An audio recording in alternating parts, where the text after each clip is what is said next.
Defensive sure tricks, right? There are sure tricks we have on defense. It's more challenging than as declarer because we can't see partner's hand.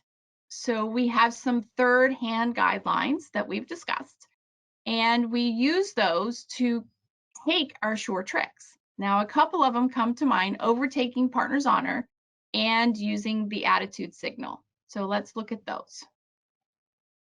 Overtaking partner's honor. Now, this was from our third hand class a while back.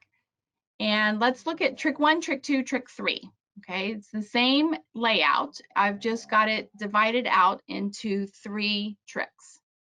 And let's all sit third hand, and partner leads out the king of spades.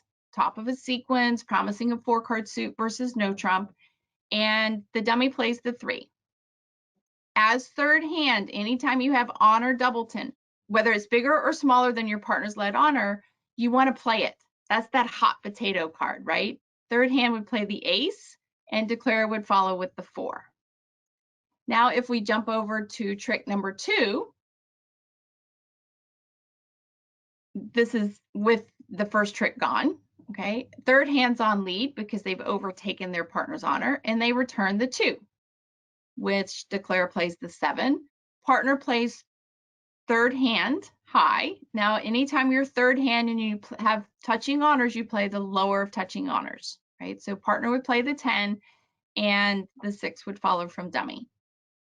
And in trick 3, we can now see when partner cashes the queen of spades, dummy's 8 falls, third hand is discarding, and declarer follows with the 9, which means the remaining 2 tricks in no trump are good.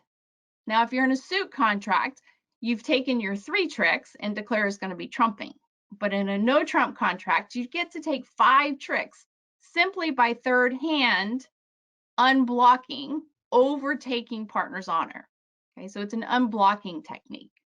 Honor doubleton, play it out of your hand anytime your partner leads an honor.